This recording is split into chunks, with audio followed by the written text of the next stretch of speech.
Bien, bonsoir à toutes et tous. Vous êtes nombreux et je vous en remercie. Donc nous allons installer ce nouveau conseil de quartier puisque, comme vous le savez, j'ai décidé de renouveler les conseils de quartier à mi-mandature de façon à ce que 2 fois plus de citoyens puissent y participer. Et donc le tirage au sort a eu lieu le 17 octobre dernier pour renouveler 2 collèges sur 4 du conseil de quartier, à savoir le collège habitant et le collège associatif. Les collèges élus et personnalités qualifiées restant les mêmes, puisqu'il s'agit d'une autre méthodologie.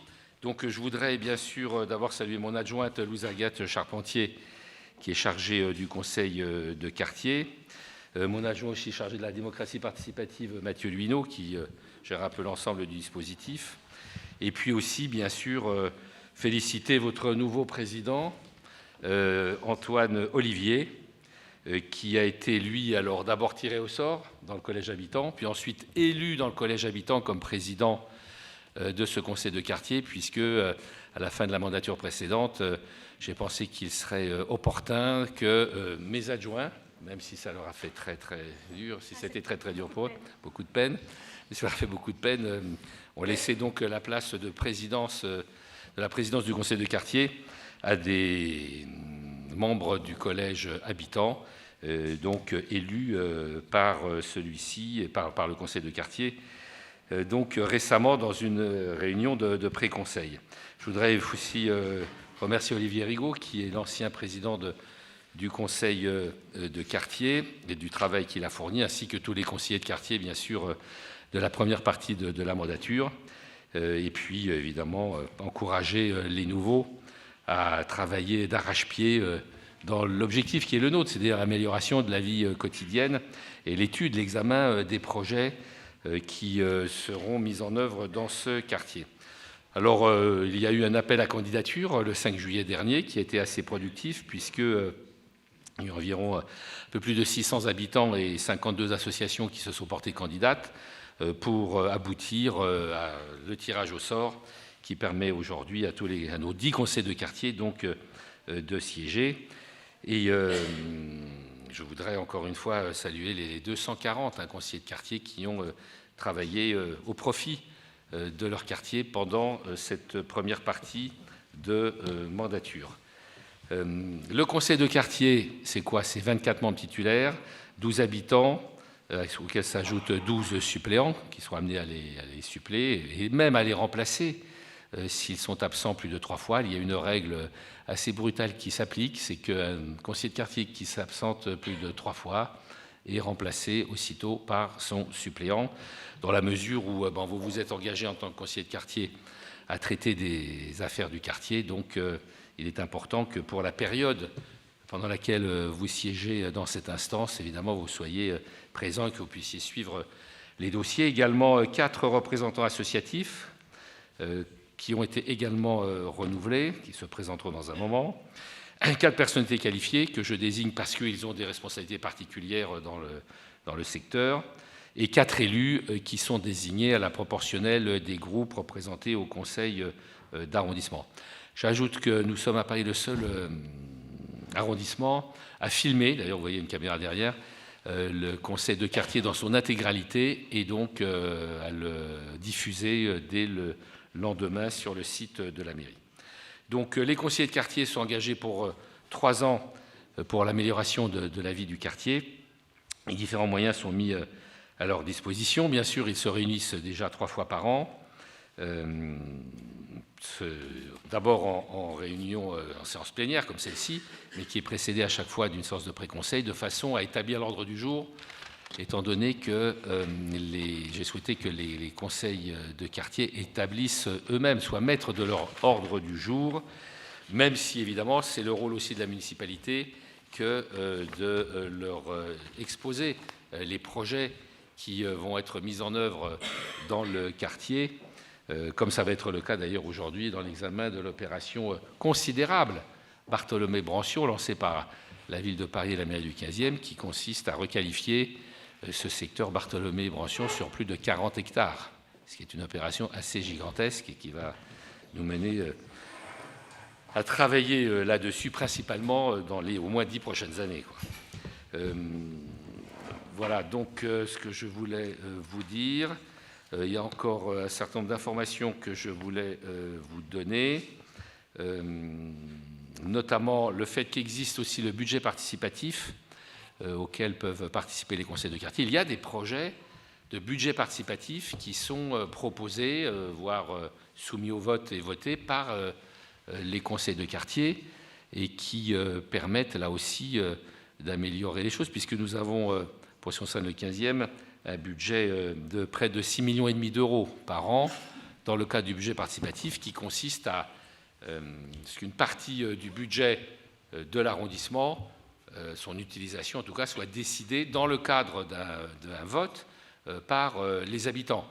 Au mois de février, chaque habitant ou conseil de quartier peut faire des projets qui sont soumis à une commission que je préside, parce qu'il faut aussi étudier quand même la faisabilité de ces projets sur le plan budgétaire, technique, juridique, etc. Et ensuite, ceux qui sont retenus par cette commission où siègent des administrations, des associations, etc., sont soumis au vote des habitants du 15e à peu près au mois d'octobre. Et les projets qui sont retenus sont notamment exécutés, mais dans une enveloppe qui ne peut pas dépasser 6,5 millions, ce qui est déjà une somme assez considérable. Les conseils de quartier ont aussi d'ailleurs un budget qui est à vrai dire plus modeste, puisqu'il est de 3 306 euros pour le budget d'animation. On ne peut pas appeler ça un budget de fonctionnement, mais plutôt un budget d'animation, qui permet de faire des animations, des fêtes, des réunions, etc. Et un budget d'investissement qui est de 8 264 euros par conseil de quartier. Le chiffre est assez précis, mais il est fixé pour tous les conseils de quartier de tout Paris par la mairie de Paris. Et donc, c'est ce budget que vous pouvez, et que je vous engage d'ailleurs à engager, que je vous engage à mettre en œuvre le plus tôt possible, dans la mesure où vous verrez que les délais administratifs sont très longs pour réaliser des objectifs, des projets. Donc, si vous avez des projets d'investissement, le mieux est de les décider au début de cette nouvelle mandature, si je peux dire, du conseil de quartier, pour qu'ils puissent être réalisés dans le cadre de votre mandat.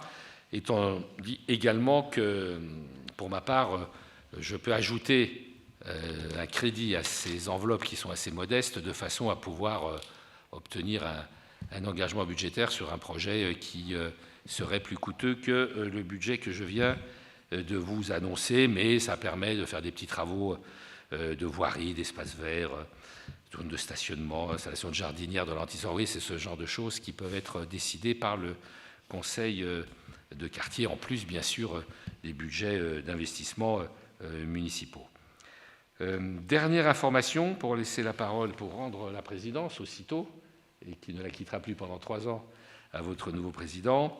Nous avons alors, il y a ce soir, je le dis aux conseillers de quartier, c'est pas de chance, ça tombe sur vous, une réunion de formation des conseils de quartier en mairie, dans la mesure où je pensais que c'était quand même important que les conseillers de quartier puissent avoir un minimum d'informations, voire de formation sur le fonctionnement de la mairie de Paris, des mairies d'arrondissement, etc. Mais pour des raisons diverses, dans le jour, cette réunion tombe ce soir, donc à votre intention, il est prévu une autre réunion de formation par ma directrice générale des services qui aura lieu le lundi 8 janvier à 19h en salle Le Courbe à la mairie. C'est-à-dire c'est la salle qui est dans l'ancien tribunal d'instance en face de la mairie. Donc notez-le bien, je pense que c'est important que vous puissiez savoir au moins les éléments principaux du fonctionnement de la mairie de Paris. Et donc ce sera le lundi 8 janvier à 19h en salle Le Courbe.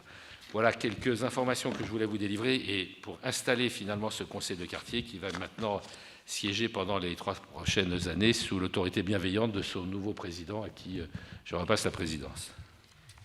Merci Monsieur le maire. Est-ce que tout le monde entend bien? Je crois que c'est bon. D'abord, je vous remercie toutes et tous présents ce soir, aussi nombreux. Je remercie également les conseillers de quartier présents autour de moi ce soir et également Louise Agathe Charpentier, l'adjointe en charge de notre quartier Brassens. Donc j'aurai l'honneur d'être votre président de conseil de quartier de 2023 à 2026. Mais les conseillers de quartier ont élu un jeune président pour ces 3 années à venir, puisque je n'ai que 24 ans, mais à 24 ans, on peut faire plein de choses. Et je suis profondément amoureux de notre quartier Georges Brassens. Et donc, j'aurai à cœur de mener à bien nos ambitions. Pour aujourd'hui, l'ordre du jour a été défini donc, en commun avec les conseillers de quartier. Nous allons tout d'abord présenter les rôles et les missions du conseil de quartier. On l'a déjà un petit peu brièvement abordé, mais on va le faire un petit peu plus profondément. On va ensuite assister au lancement de la concertation sur la réhabilitation du secteur Bartholomé-Brancillon. Avec la direction de l'urbanisme de la ville de Paris, nous avons en présence Fabienne Kerner et Mathilde Savary. Et nous terminerons par un retour sur le budget participatif dans le quartier Brassens pour les années précédentes. Voilà, et donc quand j'ai été élu, j'ai promis de faire émerger le collectif et de faire une co-construction. Donc je cède de suite la parole aux conseillers de quartier pour qu'ils puissent se présenter à vous, chères habitantes du quartier Georges Brassens. Merci. Je ne sais pas qui veut commencer. Vous avez 2 micros sur les côtés. Commencer par ici. Marie-Christine, si vous voulez. Honneur aux femmes. Donc Marie-Christine Cronier, je suis en fait donc dans la partie impaire de la rue Olivier de Serres et je fais la frontière avec l'autre conseil de quartier. Je suis encore en activité et pas retraitée et je travaille dans la finance. Et j'ai beaucoup voyagé, ce qui fait qu'en fait, les conseils de quartier portent un autre nom, mais ont beaucoup de pouvoir dans des pays anglo-saxons comme les États-Unis. Et ça, c'est quelque chose que je trouve intéressant. Et les grands sujets, on pourra les débattre ensemble. Et ça me fait vraiment plaisir de pouvoir apporter donc, mon envie de travailler ensemble et effectivement sur les sujets de la vie courante. Merci Marie-Christine. Juste que tu peux préciser si tu es du collège habitant ou du collège associatif. Pardon, collège habitant. Merci. Et pensez à le faire aussi pour vos suivantes interventions. Oui, alors Silvio Sangali, je suis du collège habitant. J'habite rue Camulogène depuis plus d'une dizaine d'années. Je suis retraité et j'ai fait à peu près toute ma carrière à l'éducation nationale dans des postes divers, y compris à l'étranger. Voilà, donc je souhaite participer. Je connais assez bien le fonctionnement des institutions italiennes, par exemple, et bon, ça pourra peut-être être utile. Voilà. Bonsoir, Sophie Tavernier. Donc j'habite rue Robert Lindé. Je suis à la retraite depuis un peu plus d'1 an et avant j'étais directrice à la Commission nationale de l'informatique et liberté et donc je m'intéresse naturellement beaucoup aux questions de démocratie et de vie participative. Donc je suis ravie d'avoir été tirée au sort. Merci. Oui, bonjour, je m'appelle Martine Depuy, je suis aussi rue Olivier de Serres et ça fait plaisir parce que les autres années, enfin, j'ai participé à un autre conseil de quartier entre 2014 et 2017, était plutôt de ce côté du quartier Georges Brassens. Voilà. Martine est modeste, elle a été présidente du conseil de quartier Georges Brassens. Alors Olivier Rigaud, je suis titulaire collège habitant, je suis né à Paris, je suis revenu à Paris en 81 et j'habite Villa des Charmilles depuis 91, une petite impasse qui donne sur la rue Castagnari. J'ai œuvré sur beaucoup de dossiers urbains, certains plus emblématiques que d'autres. C'est un peu atypique, donc des huissiers ont eu la gentillesse de me tirer 3 fois au sort en tant que conseiller de quartier. J'étais le président de ce conseil de quartier sous la précédente mandature. Antoine Olivier me succède. Voilà, je suis toujours aussi passionné, donc je vais mettre au service de ce conseil de quartier des compétences et peut-être d'autres que je vais acquérir grâce à vous tous. Bonjour, je suis Claude Mira, donc je suis à nouveau dans le 15e, je viens d'arriver, je suis arrivé au mois d'avril. J'habite rue des Morillons, donc pas très loin du parc. Moi j'ai un parcours relativement associatif, j'ai été dans plusieurs associations, dont la GOSPAP, qui est une association de gestion des œuvres sociales de la ville de Paris et de la PHP, où j'étais moi-même un agent de la PHP pendant 42 ans. Je suis à la retraite, évidemment, et je suis comme M. Rigaud, un représentant des habitants du quartier du Georges Brassens. Merci. Bonsoir, je m'appelle Sabine Guillaume, je représente l'association ACE15 qui est très active dans le quartier. Personnellement, j'habite rue Labrouste, tout à côté. Voilà, c'est pour ça que je suis en retard. Les gens les plus près sont toujours les plus en retard. C'est un grand classique. Donc, quelques mots de l'association. Donc, pas mal d'activités, dont les journées Brassens que je pense vous connaissez tous. Sinon, à corriger le premier week-end d'octobre prochain. Nous sommes 40 membres bénévoles actifs. Et voilà, on fait des activités autour du parc Brassens avec des choses qui ont un petit écho sur la halle aux chevaux, avec le salon du papier, cuisine, etc. etc. Voilà. Bonsoir, Fabienne Kerner. Donc je ne suis pas membre du conseil de non, quartier. on va laisser les conseillers de quartier se présenter, désolé. Je me suis dit que peut-être je pourrais me présenter. Direction de l'urbanisme, on vous parlera donc de l'étude Bartholomé Branchion avec ma collègue.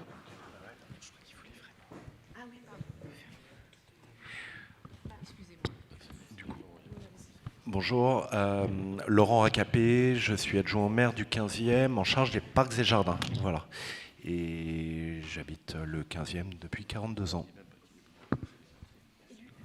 Bien, bonsoir à tous, Mathieu Luneau, donc je suis adjoint au maire en charge de la démocratie participative et du budget participatif.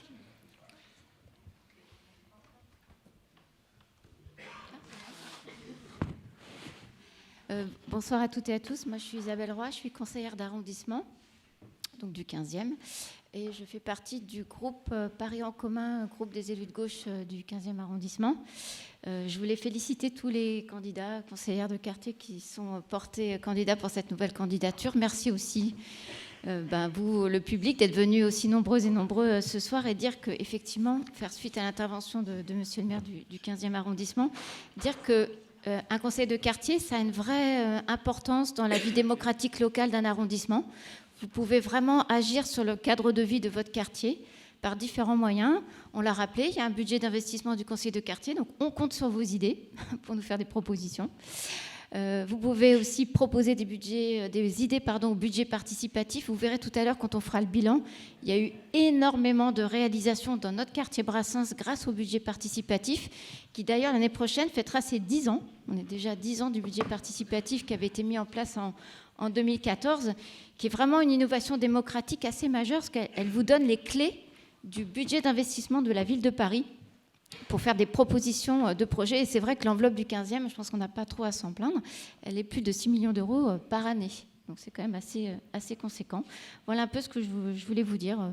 Quelques mots en fait pour me présenter et pour parler aussi de cette instance très importante qui sont les conseils de quartier. Merci. Alors, je m'appelle Louisa Ferrat, je suis adjointe actuellement aux personnes en situation de handicap. J'habite votre quartier, puisque je vois qu'il y a pas mal de gens que je connais. Donc, j'habite Porte-Brancion et j'ai été adjointe de ce quartier et de Procession-Alray de 2008 à 2014. Voilà. Ah bon, excusez-moi. Bonsoir à tous. Dominique Trancard, ravi d'être ici. Collège des habitants, suppléant. J'habite rue des Morillons, pas loin de la rue Olivier de Serres. Je suis consultant en stratégie et en organisation et j'ai eu l'occasion de participer au projet Embellir Paris l'année passée, qui m'a fait rencontrer pas mal de gens, dont monsieur le maire et madame Carpentier. Donc ravi d'être là pour continuer autour des sujets d'embellissement, de sécurité et puis aussi d'incivilité qui, je trouve, sont nombreuses dans le quartier. Donc j'espère avoir une contribution sur ces sujets. Merci. Bonsoir à tous. Jamila Boukercha, je représente Action et Transition, donc une association d'insertion sur le 15e arrondissement. J'ai été nommée en tant que personnalité qualifiée. D'ailleurs, je remercie monsieur le maire et son équipe, très investie sur le territoire et notamment le secteur Brassens. Donc je me fais une joie de pouvoir travailler à vos côtés. Bonsoir à tous, moi c'est Diallo Mouadi, je représente l'association Créateo IDF, je suis coordonnateur de cette association qui est située au 100 boulevard Lefebvre Et donc on accompagne également des personnes sur l'accompagnement à la scolarité, on est sur des sujets liés à la parentalité et on mutualise notre local avec différentes associations. Et pour le coup, rajouter un petit mot, c'est qu'on va également accompagner les gens qui souhaitent déposer des projets dans le cadre du budget participatif pour l'édition 2024, donc que ce soit les habitants ou les associations. Bonsoir, donc moi je fais partie du collège habitant, je m'appelle Annie Faguet, j'habite le 15e depuis très longtemps. Je suis à la retraite, j'ai occupé des fonctions publiques dans le public, privé, à l'international, enfin bon, je ne vais pas... Enfin, voilà. Par contre, j'ai travaillé aussi à un moment donné sur l'aménagement et l'urbanisme. Et bon, là, ça me plaît de m'investir modestement et à notre mesure et œuvrer, si possible, au mieux pour tout le monde sur les projets locaux. Je participe à quelques associations aussi de manière... avec les enfants et aussi de manière sportive et culturelle. Voilà. Bonsoir à tous. Je m'appelle Faudil, je présente Amical Paris Plein 15. Je représente Pascal Baptista qui est absent aujourd'hui, il va venir en retard.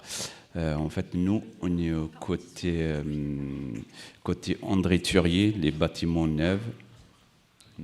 On a un peu de malfaçon de construction sur les bâtiments. Et puis voilà, monsieur le maire, il était au courant de la situation. Merci. Bonsoir à tous, je m'appelle Philippe Langenet, je suis dans le collège habitant en suppléant. J'habite rue Fizeau, à côté d'ici, et c'est une première participation pour moi dans un collège de quartier, donc je suis ravi de participer à cette entreprise collective et puis j'apporterai ma pierre. Voilà. Bonsoir à toutes et tous. Je m'appelle Claire Tverdy. Je représente ce soir l'association Le Village, qui est une association qui a été créée il y a quelques mois sur le quartier Bartholomé-Brancion. Moi, je suis habitante de l'avenue de la Porte-Brancion. Et donc, on œuvre auprès des parents d'enfants de 0 à 10 ans pour les soutenir dans leur parentalité sur les questions d'éducation. Parce qu'en effet, il faut tout un village pour élever un enfant. Voilà. Bonsoir à tous. Je vais m'excuser du retard, j'ai eu quelques problèmes dans le transport. Je suis Aboubacar Bamba, je fais partie du collège habitant. J'ai été tiré au sort par curiosité dans un premier temps et voir comment ça se passe et apporter une touche de jeunesse au conseil du quartier du 15e. Voilà. Bonsoir, Guillaume Morel. J'ai été tiré au sort du collège des habitants. Je suis habitant du 15e depuis fort longtemps aussi, hein, comme pas mal de monde ici. Et j'ai fait pas mal de quartiers dans ma vie, du 15e. Et actuellement, je suis depuis 5 ans rue Castagnari, qui est vraiment au cœur de ce quartier Brancion. J'étais jusqu'à récemment chirurgien pédiatre. Et j'ai arrêté mon activité et je suis actuellement plus sous forme de bénévolat dans les ONG. Il y a une très belle ONG qui est dans le quartier, tout près d'ici, rue des Morillons, qui est la chaîne de l'Espoir, qui est une ONG magnifique, à laquelle je participe. Et on aura peut-être l'occasion d'y revenir. Merci. Donc voilà la très belle équipe de conseillers de quartier que nous avons pour le quartier Georges Brassens pour 2023-2026. Et sans plus attendre, on peut passer à la deuxième partie de la concertation. Peut-être préciser que si vous avez la moindre question sur nos conseillers de quartier, n'hésitez pas, vous, chers habitantes et habitants du quartier, à aller vers les conseillers de quartier si vous les connaissez. Évidemment, ils seront de très bonnes ressources, je pense, pour tout ce qui touche à la vie de quartier. Et donc, on passe à la deuxième partie de l'ordre du jour, c'est-à-dire le lancement de la concertation sur la réhabilitation du secteur Bartholomé-Brancion. Et donc, je cède la parole à Fabienne Kerner et Mathilde Savary. Merci. Merci, Monsieur le Président. Donc, j'avais déjà un peu anticipé sur ma présentation. Donc, Fabienne Kerner, je suis chef de projet urbain à la direction de l'urbanisme. Et donc, je travaille sur le secteur Bartholomé-Brancion, secteur sur lequel la direction de l'urbanisme a lancé une étude qui a démarré l'été dernier. Et donc, c'est dans ce cadre-là que s'inscrit la concertation. Donc, avant que ma collègue Mathilde vous parle des modalités de cette concertation, Il y a un petit écho, ouais. Je vais vous donner quelques lignes sur cette étude qui est en cours, son contexte, pourquoi on l'a lancée, et puis les grandes lignes du planning, voilà, dans lequel on s'inscrit. Alors, c'est ça pour avancer. Voilà, donc au niveau de la direction de l'urbanisme, on a lancé cette étude donc, sur le périmètre qui figure en bleu à l'écran, hein, donc, qui part donc 41 hectares, limité donc, par le boulevard périphérique au sud, le faisceau ferré Montparnasse donc, sur la droite, avec un petit bout du périmètre d'études qui va jusque dans le 14e. Et puis ensuite, quand on remonte, donc, une limite d'études du périmètre d'études, donc avec le parc Georges Brassens, la rue de la Saïda, puis après on redescend en direction de la porte de la Plaine. Voilà, avec un périmètre au centre dit périmètre cœur qui concentre les principales problématiques qu'on a pu identifier au niveau de la direction de l'urbanisme, problématiques qui nous ont conduit justement à lancer cette étude. Donc sans rentrer vraiment dans le détail du diagnostic, parce qu'on a donc des prestataires qui sont allés plus dans le détail que ce qu'on a pu faire, on s'était lancé dans cette démarche d'étude parce qu'on a identifié d'une part des fragilités d'un point de vue socio-économique avec certains indicateurs, que ce soit sur le parc de logement social ou sur les sujets d'insertion professionnelle, de niveau de scolarisation des jeunes. Une population aussi vieillissante, notamment donc dans le périmètre cœur. Voilà, donc plusieurs problématiques d'ordre socio-économique qui notamment conduisent à un projet d'inscription d'une partie de ce secteur dans la géographie politique de la ville.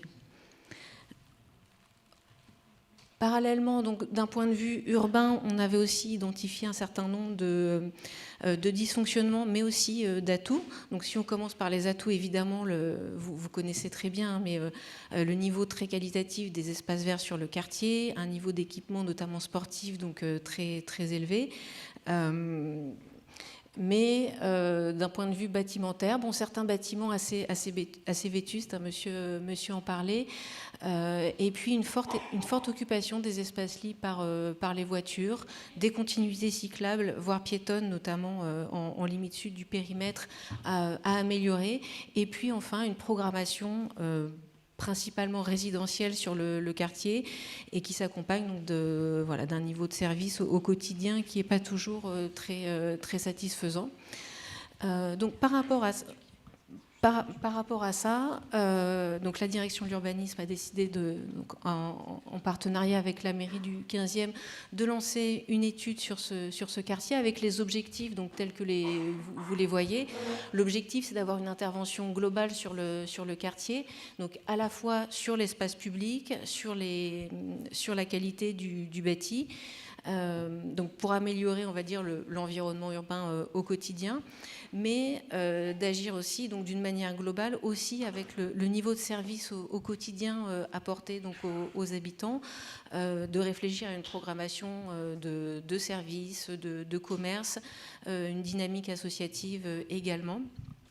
Voilà, donc on est parti avec ces objectifs, évidemment donc aussi des objectifs un peu transverses qu'on a sur toutes nos opérations d'aménagement à la ville, qui sont d'ailleurs qu'on retrouve dans le nouveau PLU bioclimatique, c'est d'adapter le quartier au changement climatique et comment les aménagements urbains qu'on pourra proposer permettront donc d'améliorer les conditions de vie dans ce changement climatique qui est en cours. Et bien entendu, donc, de pouvoir concevoir un projet qui soit équilibré financièrement. Donc on a lancé un certain nombre d'études pour atteindre ces objectifs. Certaines d'entre elles sont réalisées, d'autres sont en cours. Donc la principale étude, celle qui est en haut du diagramme, donc qui est pilotée par la direction de l'urbanisme et dont je m'occupe, c'est cette étude de programmation économique et urbaine, donc qui a démarré à l'été et qui va se poursuivre toute l'année 2024. Donc c'est dans le cadre de cette étude que Mathilde va vous présenter la stratégie de concertation. Donc, pour avoir cette intervention globale sur le quartier, on a lancé deux lots d'études. Un premier lot donc, sur le développement local, pour déterminer donc, cette programmation commerce, activité économique et associative, donc pour améliorer le niveau de service dans le quartier. Et puis un deuxième lot pour réfléchir plus sur l'aménagement urbain du quartier, donc le bâti, les espaces publics, les circulations, la végétalisation, voilà. Et donc le but, c'est d'aboutir à un schéma d'aménagement sur le quartier qui intègre une dimension de programmation économique et de services.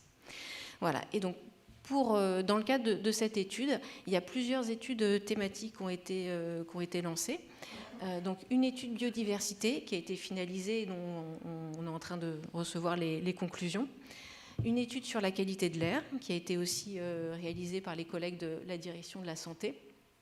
Le portrait de santé des populations vulnérables qui a été réalisé aussi par la direction de la santé publique. Donc là, le diagnostic va être bientôt diffusé sur paris.fr, donc vous pourrez le consulter. Donc c'est un document qui synthétise à la fois toute une analyse statistique du quartier, donc le périmètre présenté tout à l'heure, et qui fait état aussi de rendez-vous qui ont eu lieu avec un certain nombre près d'une quarantaine d'acteurs du quartier, que ce soit des acteurs associatifs ou bien des représentants de la ville de Paris qui travaillent au quotidien dans le quartier. Voilà. Et puis donc il y a une enquête stationnement qui va démarrer et qui ira jusqu'à la fin de l'année pour mieux repérer les problématiques stationnement sur le quartier.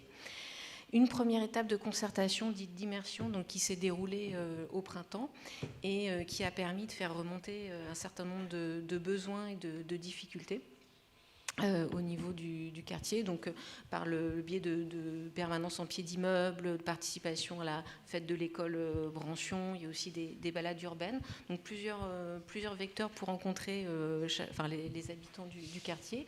Et puis cette dernière brique dont vous parlera Mathilde, donc la concertation qui va être lancée là, dans le cadre de l'étude.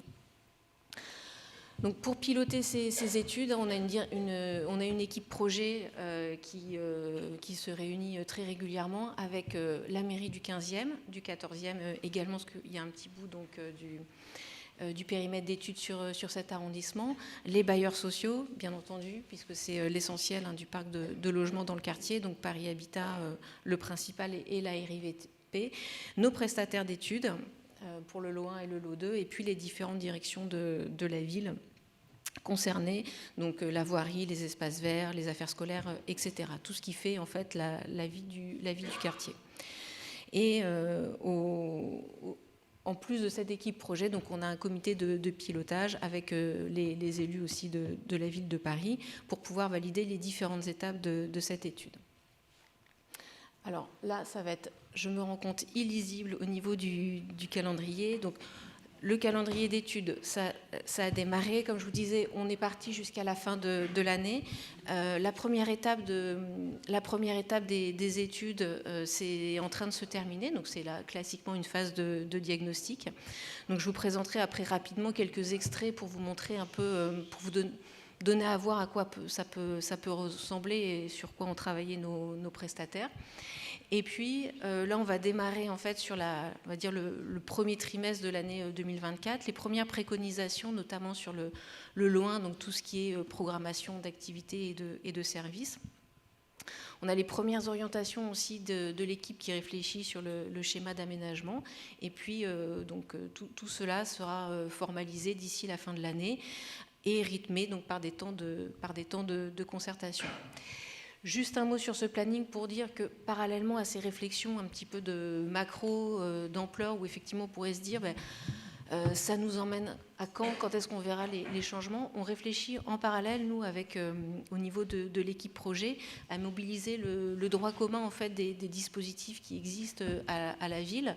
Ça a été mentionné en introduction, le budget participatif, c'est un très bon exemple pour dire que voilà, même si on a une réflexion de long terme sur le devenir du quartier, au niveau de l'équipe, on travaille aussi sur le court terme. On essaye de trouver des dispositifs, de proposer des solutions pour, dès à présent, pouvoir apporter des évolutions sur le quartier. Donc, le point d'avancement, donc, je vous disais, les premiers éléments de diagnostic sont restitués. On a des premières orientations qui n'ont pas encore fait l'objet de validation. Donc, c'est là vraiment les éléments qui sont projetés, c'est des pistes de travail. C'est juste pour vous donner à voir comment ont travaillé les équipes. Donc, au niveau des missions réalisées, il y a évidemment toujours une prise de contact avec un peu l'état de l'art, en fait, tout ce qui est analyse documentaire. Donc ça, c'est pour le lot 1, avec un cadrage institutionnel, une rencontre avec les différents acteurs du territoire, qu'on a pu mobiliser aussi autour de 2 ateliers. Donc je vois certains représentants associatifs étaient présents. Un atelier sur l'analyse des besoins et puis un autre sur la proposition de premières solutions à apporter sur le quartier. Donc, voilà un peu le type de rendu dont on disposera pour réfléchir après sur les propositions. Donc il y a un certain nombre de cartographies thématiques qui ont été produites. Celle-là, c'est sur l'équipement sur le quartier, les offres de services existantes. Il y a toute une analyse, par exemple, qui a été faite sur le tissu commercial pour repérer un peu les dynamiques. Et donc on voit, enfin, ça confirme un petit peu le diagnostic qu'on avait, à savoir qu'il y a peu de commerce finalement du quotidien et on va avoir plutôt des commerces de destination. On voit notamment le long du boulevard Lefebvre des commerces automobiles ou alors le long de l'avenue de la Porte-Brancion des commerces à destination plutôt de professionnels. Donc voilà, les prestataires s'approprient la connaissance de votre quartier pour pouvoir donc réfléchir après à des solutions. Oui, bien sûr. Oui, bah, je me rends compte qu'en fait, effectivement, ouais.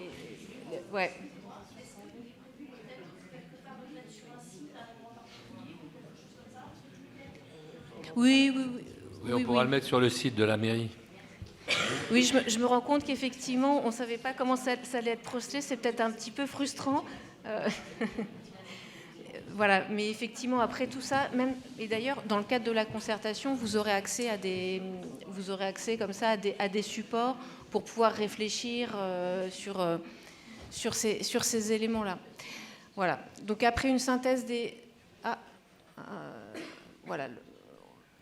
On a une première synthèse des besoins qui a été formalisée, donc qui montre des besoins en termes d'équipement, notamment de santé, des besoins de locaux pour des locaux associatifs, des activités en direction des jeunes, des familles monoparentales, des seniors, les problématiques donc d'animation et de vie de quartier.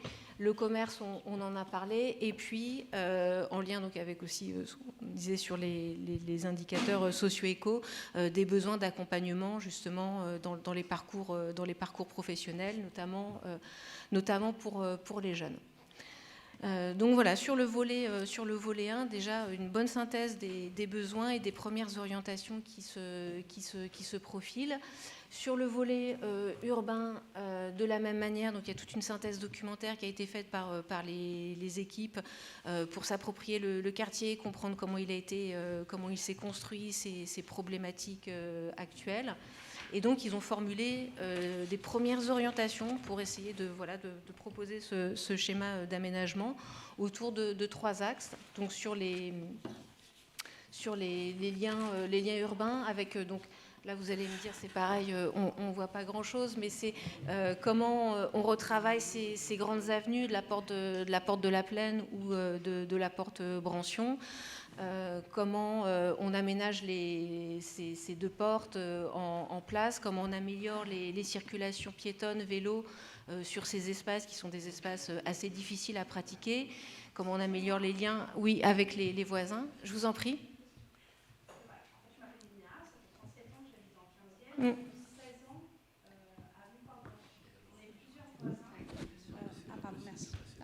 Excusez-moi. En fait, il va y avoir toute une phase de questions avec la salle juste après. On va juste laisser la présentation se terminer. Comme là, vous parliez de Porte-Brancion. Oui, mais je vous promets qu'on vous donne la parole après. On va juste laisser la présentation se terminer. On vous redonne la parole tout de suite après. Merci. Et ben, tout ça pour me dire qu'on va accélérer pour pouvoir aller autant de questions. Donc un travail sur voilà, les espaces publics, la circulation, des propositions sur la végétalisation du quartier. C'est comment valoriser au mieux ce patrimoine végétal qui existe, avec des premières orientations qui proposent de connecter les différents espaces verts entre eux, de créer de nouveaux espaces de circulation piétonne et vélo, et puis de réfléchir à justement comment on améliore la vie de quartier avec des nouveaux locaux, des nouveaux espaces pour faciliter donc l'animation, la rencontre et le niveau de service. Voilà. Et donc voilà, tout ça pour vous dire qu'on en est à l'étape. On a fini la partie diagnostic, et donc ce sera des éléments sur lesquels vous pourrez, dans le cadre de la concertation, pouvoir consulter des supports, et ça servira justement à pouvoir échanger sur les premières propositions qui sont faites. Voilà. Donc c'est maintenant, je pense, le temps de parler de concertation. Alors, attends, je vais passer par-dessus. Alors, bonsoir à tous. Alors, je vais prendre un certain temps, en effet, pour parler de la concertation. Ok, très bien. Donc, il y a beaucoup d'informations qui ont été données, qui vont être données, qui seront données tout le long de cette concertation et tout le long de ce projet urbain. J'avais en effet considéré au préalable que cette présentation vous serait envoyée très certainement par mail. Donc, j'ai moi-même fait une présentation très dense, dirons-nous, dans la mesure où j'avais en tête que vous puissiez prendre à tête reposée la lecture de ce document. Donc vous avez beaucoup d'informations, puisque finalement la concertation et notamment toute la phase d'immersion a été menée de mars jusqu'à la rentrée. Puis après, d'autres petites actions ont été disséminées. Juste un tout petit point de préambule sur l'identité graphique qui a été créée pour le quartier Bartholomé-Brancion, que peut-être vous avez déjà vu dans l'espace public avec des affiches ou des flyers dans vos boîtes aux lettres, etc. Donc si vous voyez des affiches jaunes ou si vous recevez du papier jaune, vous pouvez vous dire qu'il y aura très vraisemblablement un rendez-vous lié à la concertation et lié au projet urbain sur Bartholomé-Brancion, donc soyez vigilants. Donc la première phase de diagnostic sensible a débuté début mars et c'est fini alors en 2 temps finalement avec la fête du quartier du 2 juin et puis après une nouvelle intervention à l'école Brancion début septembre avec la maquette.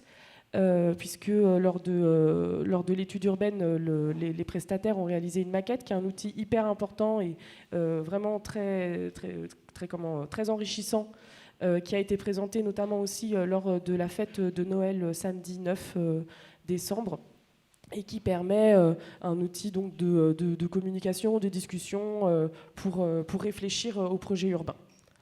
Alors on a fait pas mal d'immersions, c'est-à-dire que les équipes étaient présentes dans l'espace public et ont rencontré pas mal de participants, d'usagers, de commerçants, etc.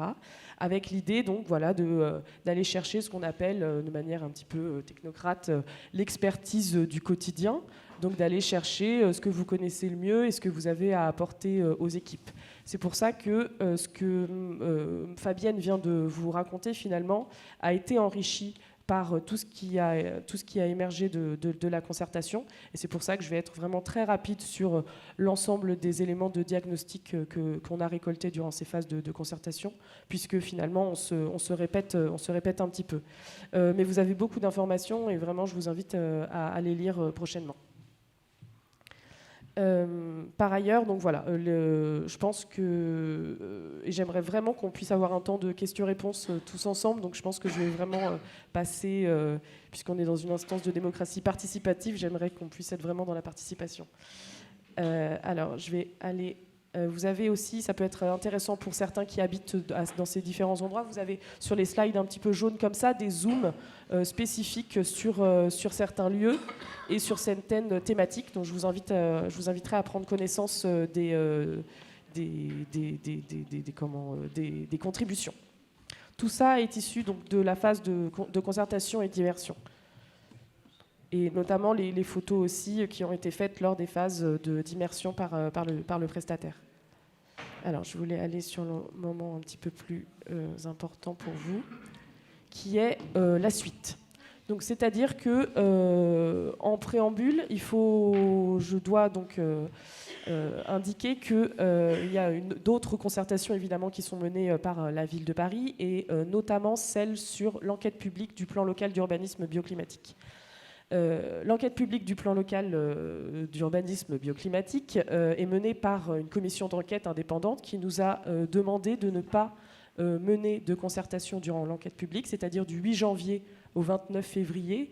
On est en quelque sorte en stand-by, on est glacé jusqu'à ce que l'enquête publique sur le PLU soit terminée, puisque le quartier de Bartholomé-Brancion est l'objet d'une OAP, qui est donc une orientation d'aménagement et de programmation, qui est un document du PLU. Donc pour ne pas doubler finalement les canaux de réception de contributions sur ce projet-là, on attend de passer l'enquête publique et on reviendra vers vous à partir du mois de mars.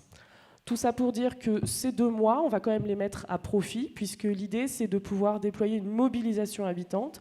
On va venir chercher les associations, les commerçants, les jeunes, les seniors, etc., pour créer des groupes cibles et de travail précis.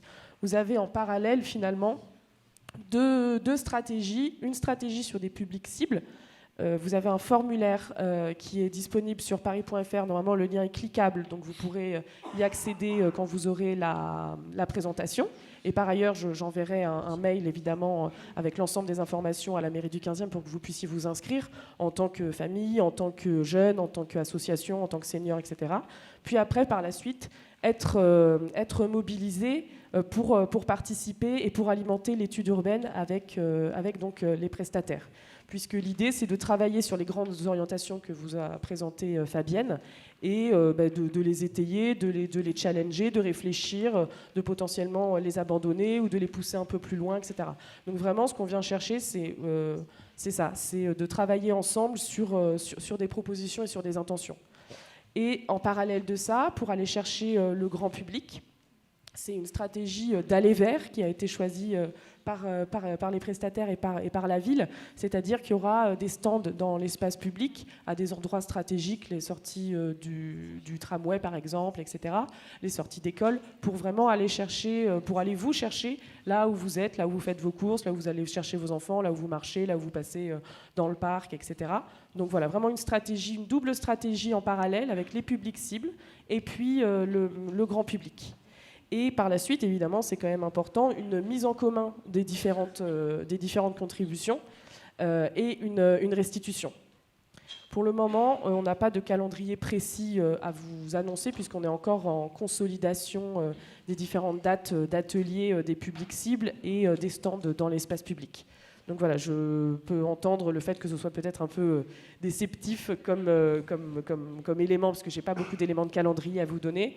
Ça n'empêche qu'on a une stratégie et on espère qu'elle va être pertinente sur le territoire.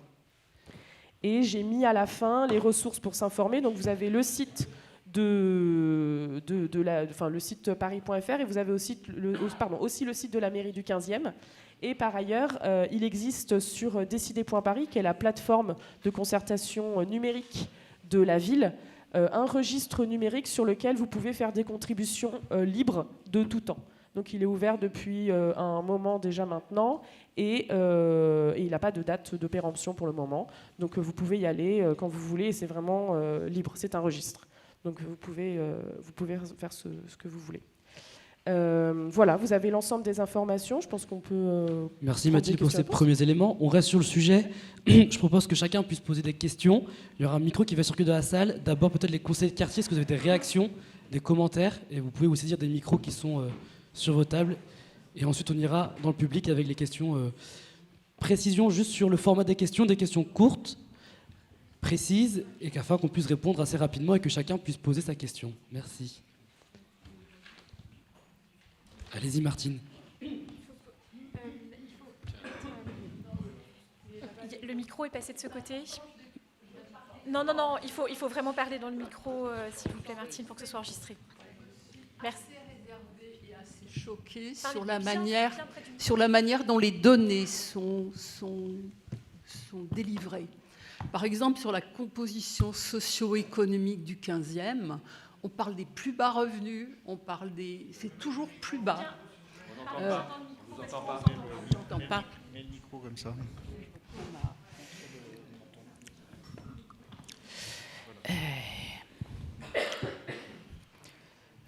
Oui, on ne sait pas effectivement, vous dites qu'il y a beaucoup de seniors, il y a beaucoup de familles monoparentales, mais on ne sait pas combien de familles il y a, combien de familles avec beaucoup d'enfants. Vous parlez des bas revenus, mais il y a toujours une grille d'analyse. Moi, par exemple, je pense toujours, et monsieur le maire pourrait le confirmer si je me trompe, il y a beaucoup de célibataires dans le 15e, en partie parce que c'est le plus grand arrondissement de Paris. Donc, je veux dire, toutes ces données sont importantes à prendre en compte. Voilà. Merci Martine. Peut-être plusieurs questions dans les conseillers de quartier, si vous en avez d'autres. Promis, on va dans la salle juste après. On termine juste ici le tour de table et après on va dans la salle. Ça vous va? Oui, allez-y. Prenez le micro au milieu, s'il vous plaît. Faites passer les micros, s'il vous plaît.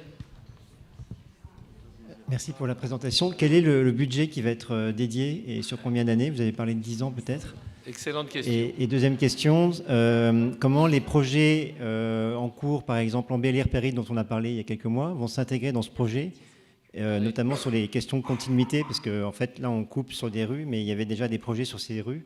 Je pense notamment à la rue Brancion, si je me souviens bien. Donc comment vous allez intégrer ces éléments qui ont été décidés, et si ma mémoire est bonne, avec un budget de 5 millions, je crois. Voilà, donc 6 millions. Voilà, donc 2 questions. Une troisième question autour de la table, peut-être, pour compléter? Oui, effectivement, enfin, ça manque un peu de précision. Vous parlez de ce qui est agréable, d'une vie agréable pour les habitants. Enfin, c'est encore très flou, quoi. Il n'y a pas que le vélo. Et vous avez parlé des vélos, des trottinettes.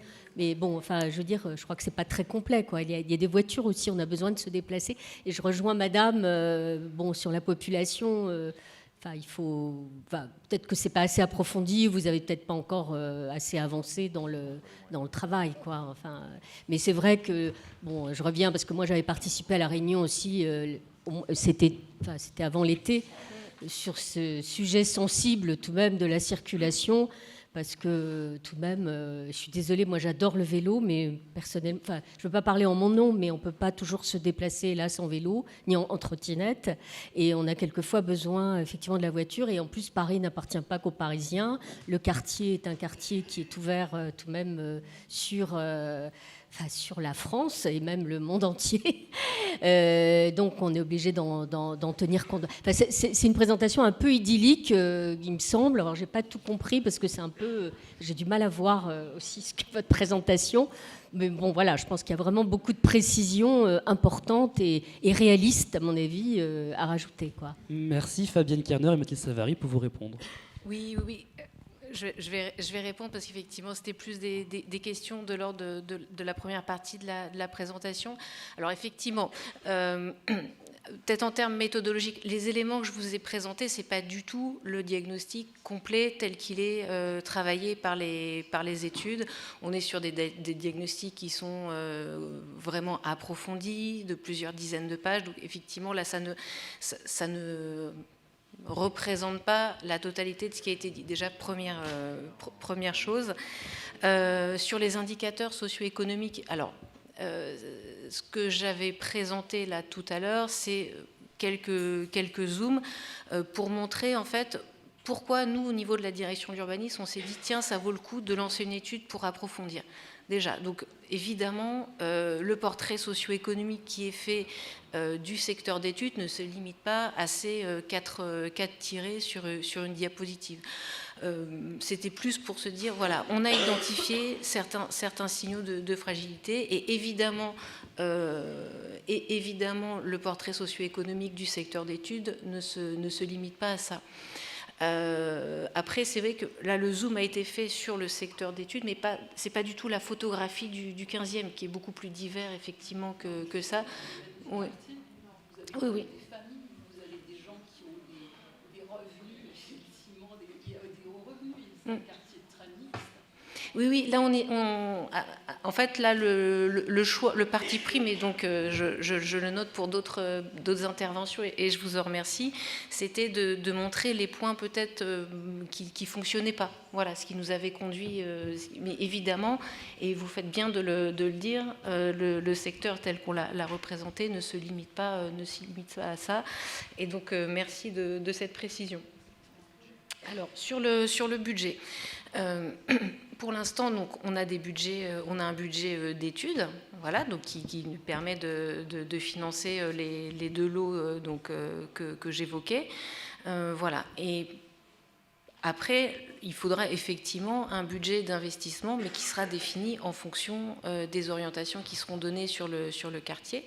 Donc ça, c'est le temps peut-être plus long. Et d'ores et déjà, il y a ce travail qu'on fait d'identifier dans les dispositifs de la ville, ce qu'on peut d'ores et déjà donc mobiliser pour apporter des propositions sur le quartier. Donc j'ai envie de dire, il est un peu tôt pour vous répondre sur le budget, mais effectivement ce sera un sujet voilà, pour la ville, mais aussi pour les bailleurs sociaux qui sont très présents donc, sur le quartier. Ensuite, donc, sur la coordination, vous parliez d'embellir votre quartier. Ça pose plus globalement en fait, la question de comment on coordonne les différentes initiatives. Donc, effectivement, je suis peut-être passée un petit peu vite dans la présentation tout à l'heure d'un point de vue méthodologique, mais dans tout le travail d'analyse et de recensement qu'ont fait les deux prestataires, il y a justement tout un travail d'identifier, donc d'une part, tous les dispositifs qu'on peut mobiliser, je l'ai dit, mais aussi toutes les initiatives, les coûts-parties. Et notamment, il y a une carte sur laquelle on est allé assez vite qui s'appelle Dynamique de projet, où il y a un recensement de toutes les dynamiques de projets sur le quartier. Alors, il y a Embellir votre quartier, il y a les Inventons la métropole du Grand Paris, il y a des projets de réhabilitation. Enfin, voilà, il y a un certain nombre. Et donc, on se tient au courant à travers cette équipe projet, la gouvernance que je présentais tout à l'heure, sur les différentes initiatives des uns et des autres. C'est pour ça qu'on travaille étroitement avec les deux mairies, 15e et 14e, qui ont aussi une connaissance qu'on ne peut peut-être pas avoir, nous, en centrale. Donc il y a un vrai enjeu de recoller toutes les initiatives, notamment Embellir votre quartier. Il y a toute une dimension de stationnement, de sens de circulation. Bon, ben voilà, s'il y a des orientations qui sont données en ce sens-là, évidemment, c'est une donnée d'entrée pour l'étude. Voilà, on ne part pas du tout d'une table rase, et il y a un vrai état de l'art en fait qui a été fait par les différentes études. Donc le travail de terrain, les rencontrer les acteurs, mais aussi les différentes directions de la ville. Effectivement, je me rends compte que du coup, j'aurais dû davantage développer ce point de vue méthodologique plutôt de vous présenter les premières orientations. Mais il y a eu 6 mois de collecte d'informations, de rencontres avec les acteurs de terrain pour repérer tout ce qui existe et comprendre, au-delà de l'analyse statistique, les dynamiques sur le quartier. Et voilà, je vois plusieurs associations qui sont présentes. On a eu des temps d'échange avec elles pour décoller un peu d'une approche théorique et bibliographique des choses.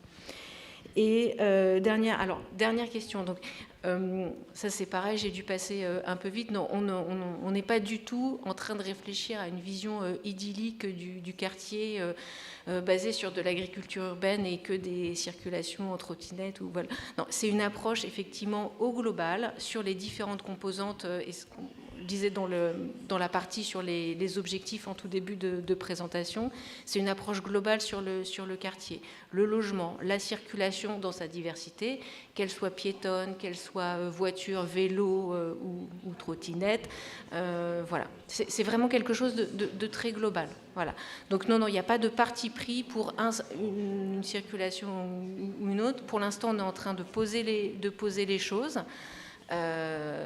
Et justement, je pense que c'est tout ce travail de concertation, de faire remonter les besoins et les différents enjeux du quartier. Ça participe de cette démarche d'étude. Mais je vous rassure, non, on n'est pas sur cette vision. Voilà. Je sens qu'il y a d'autres questions dans la salle. Alors, avant de passer la parole à la salle, monsieur le maire, et après on passe à la salle, promis. Oui, juste quelques mots après cette présentation forcément succincte dans le cadre d'un conseil de quartier, puisqu'il nous reste moins d'une heure, il faut que vous vous exprimiez largement, mais il y aura d'autres réunions de toute façon. Moi, je pense que le conseil de quartier, sans vouloir le forcer, aurait intérêt à faire des points d'étape sur ce projet considérable à chacune de ces réunions, pour que vous puissiez en discuter. Et puis, il y a d'autres formes de concertation. Et après les premières interventions, je veux dire que il s'agit d'une opération absolument considérable et qui va nous emmener sur des années et des années. Donc beaucoup de concertations, beaucoup d'études, beaucoup d'examens, beaucoup de réalisations dans beaucoup de domaines concernant tout le quartier. En fait, ce qu'on a voulu, mairie du 15e et mairie de Paris, c'est requalifier totalement ce secteur entre la Porte de Vanves et pratiquement le parc des expositions sur 40 hectares. C'est une des plus grosses opérations d'aménagement programmée sur Paris, vous vous rendez bien compte, parce que c'est un quartier qui nécessite d'être redynamisé, revivifié, requalifié. Il y a beaucoup de choses qui ne vont pas. On a parlé peut-être trop de ce qui allait bien ou du caractère agréable, mais il y a beaucoup de choses qui ne vont pas. C'est ça que nous voulons modifier, changer aussi bien sur le plan de l'urbanisme que sur le plan des conditions de vie et de travail des uns et des autres, sur le plan du développement économique, etc. Enfin, je ne vais pas rentrer dans le détail, mais c'est ça le sujet. Et il y aura beaucoup de sujets très importants qui seront examinés. Nous allons suivre cette opération encore sur des années, donc tout ne va pas se traiter là, évidemment, dans cette réunion. Enfin, j'en dirai pas plus parce qu'on est là, évidemment, pour vous écouter, mais sachez qu'on est là pour des années dans cette opération, suivie aussi bien par la ville que par la mairie du 15e, que par l'État d'ailleurs, parce que je voudrais aussi vous donner une précision qui n'a pas été apportée, c'est que dans quelques jours, on va annoncer qu'une partie de ce secteur sera inscrite dans le quartier politique de la ville, puisque nous avons obtenu que 2 quartiers politiques de la ville soient mis en place dans le 15e, étant donné les difficultés que nous rencontrons dans le quartier Falguière d'un côté et dans le quartier Porte-Brancion-Périchaud de l'autre. Donc il y aura une action spécifique dédiée qui nous permettra, en tout cas c'est l'objectif, d'avoir davantage de moyens financiers, administratifs, humains, etc., pour traiter certaines problématiques particulières de ces quartiers. Donc je pense que l'État annoncera cette nouvelle géographie de la politique de la ville dans quelques jours maintenant, mais je voulais vous en donner déjà la primeur. Merci, monsieur le maire. Dans la salle, maintenant, les questions. Alors, je rappelle des questions courtes, précises. Levez-vous et puis présentez-vous et puis on écoute votre question avec grand intérêt. Merci.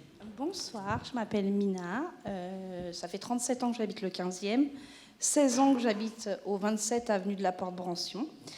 Alors c'est bien joli, hein, vous nous faites rêver avec vos boutiques, vos trottoirs tout neufs, vos arbres et tout, mais nous réellement, je vous le dis clairement, on s'en fiche parce que nous on est les oubliés de Brancion en fait. Notre immeuble il est tout pourri.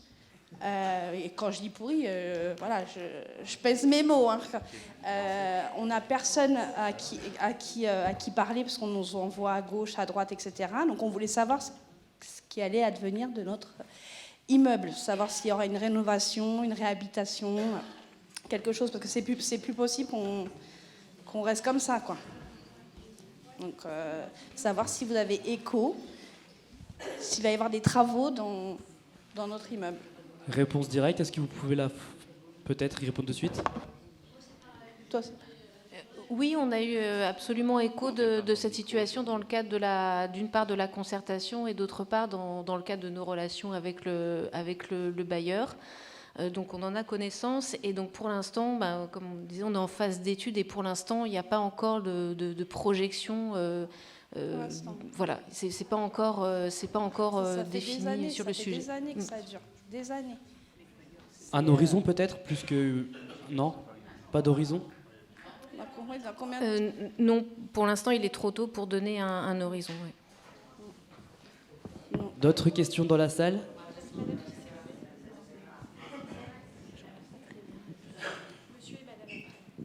Oui, bonsoir.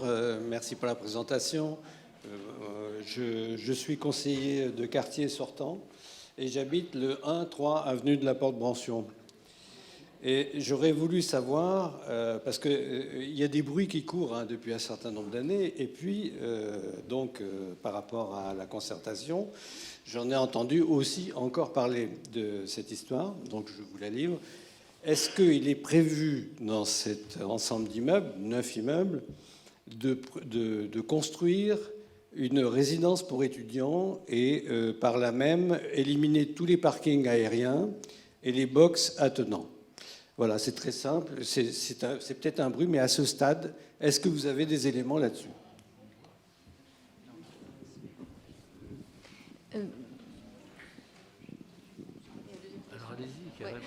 Non, on n'a pas encore d'éléments sur ce projet-là.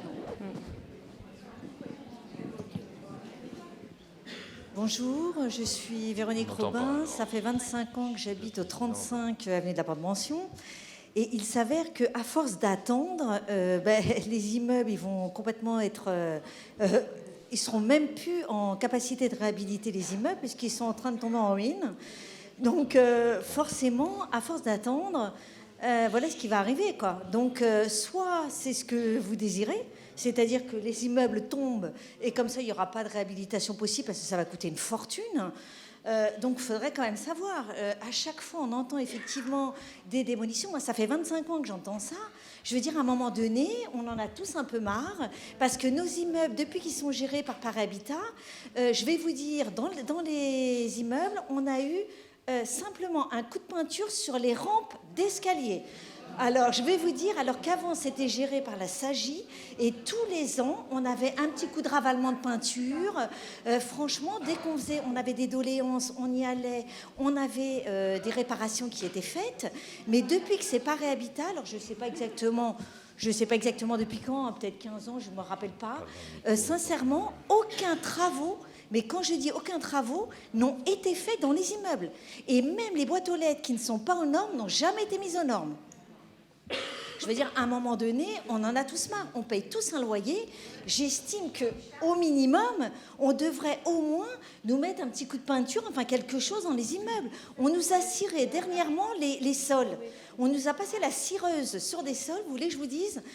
C'est sûr que ça brille. Ça brille sur de la crasse, quoi. Alors, à un moment donné, il y en a marre, quoi. Je veux dire, je veux bien tout ce que vous voulez, mais non, franchement, je crois que tous les habitants ici, on est tous majoritaires, et franchement, on en a tous marre.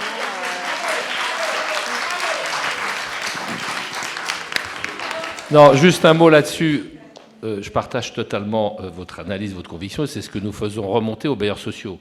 Mais il se trouve qu'aujourd'hui, je suis désolé, l'ordre du jour appelle d'autres sujets, puisque madame est de la direction de l'aménagement urbain. Donc elle n'est pas en mesure de vous répondre au nom des bailleurs sociaux. Que nous sommes en relation avec ces bailleurs sociaux, avec Paris Habitat, et ces immeubles qui datent des années 50 d'ailleurs, sont dans un état de dégradation avancée. Ils étaient prévus pour durer 20 ans. Ça fait 70 ans qu'ils existent, ces immeubles. Donc c'est une des raisons qui nous a poussés, voilà 1 an, d'ailleurs on aurait dû faire il y a beaucoup plus longtemps, enfin 1 an ou 2, dire il faut qu'on reprenne complètement ce secteur, et au cœur de ce secteur, particulièrement ces immeubles qui sont dans la situation la plus difficile, la plus extrême. Et on sait très bien, moi je connais cet immeuble pour des raisons diverses, et donc nous avons là le cœur du cœur de la rénovation urbaine à mener. Mais ça se traite, parce que ça c'est madame vous présente le projet général, et avec les grandes lignes uniquement, c'est au cœur de ce projet que les bailleurs sociaux, enfin c'est principalement d'ailleurs Paris Habitat chez vous, et puis de l'autre côté la CJ, les VP, qui vont mettre en place les moyens d'améliorer les conditions de vie sur toute la zone d'ailleurs. Alors, vous avez vos immeubles à vous, bien sûr, mais il y en a d'autres aussi qui nécessitent profonde rénovation.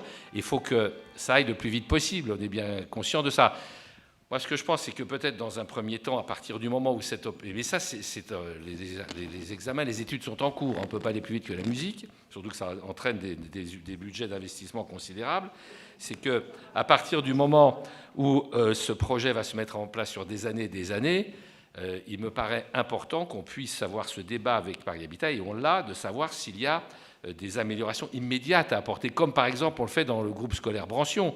Le groupe scolaire Brancion a une vocation soit à être démolis pour être complètement rénovés, soit être déplacés, mais dans l'intervalle, on sait très bien que ça ne va pas se faire l'année prochaine, nous investissons 5 millions d'euros pour Paris au plus pressé. Justement, repeindre, colmater les fuites, etc., remettre des huisseries pour une isolation thermique, etc. Donc c'est ça qui est en train de discuter aussi avec Paris Habitat, et je sais que c'est long, mais en tout cas, voilà, les études sont en train d'être faites. Maintenant, il y a d'autres intervenants aussi. Lisa peut-être, et Olivier ensuite, et après on repart de la salle.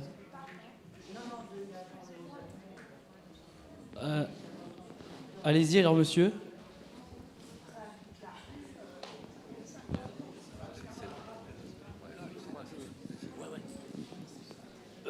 Bonjour, je m'appelle Philippe, j'habite à Brancion. Donc l'autre fois, j'ai ramassé un vélo au milieu de piétons, en scooter. Hein. Donc j'ai arrêté, j'ai posé le vélo. Donc après, la première fois, après, remettre le vélo à la place, remettre le piéton encore une fois. Je dis, oh, c'est bon maintenant. Hein. Et un jour, je roule en scooter, et un scooter de la ville, bleu, au milieu de la route. Ça, alors, ça, c'est pas bien. Là, il faut faire quelque chose avec les scooters aussi. Hein. Moi, le mien, il m'a volé le mien. Hein. À Brancion, hein. Attaché, volé. Je vais retourner. J'avais à Brancion, l'immeuble, c'est dégueulasse. Partout, c'est dégueulasse. Comme dit la dame, c'est dégueulasse. Moi, et derrière, il y a un bout de papa qui est tombé sur mon casque. Hein, mon casque, hein. Sinon, là, j'étais mort. Alors, je vais vous répondre, hein, monsieur. Effectivement, comme vous le dites, il y a énormément de détritus, de vélos qui traînent sur l'avenue Porte-Brancion. Bon, on essaye de demander à ce que ce soit nettoyé, comme les feuilles. Il y en a plein actuellement sur le haut. Voilà, mais bon, ce qui nous intéresse, ce que j'aimerais savoir, parce que la question m'a été posée par des habitants, nous avons 2 pistes cyclables le long de l'avenue Porte-Brancion. Une qui va vers Vanves et une qui remonte donc de Vanves vers le 15e. La majorité des gens n'utilisent qu'une des pistes cyclables. Est-ce qu'il ne serait pas plus intelligent d'en supprimer une du côté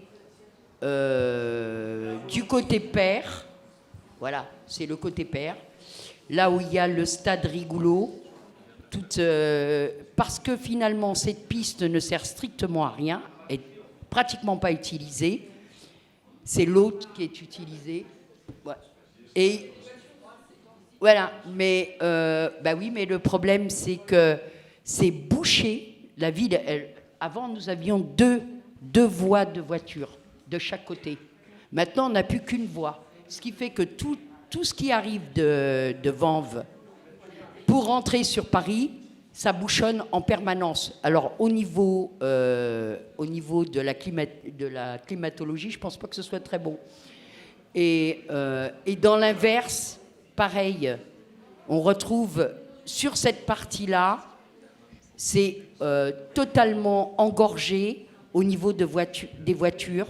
Et il faudrait vraiment faire quelque chose sur ce point-là, il me semble. Merci. Olivier, peut-être, tu avais une question, je crois.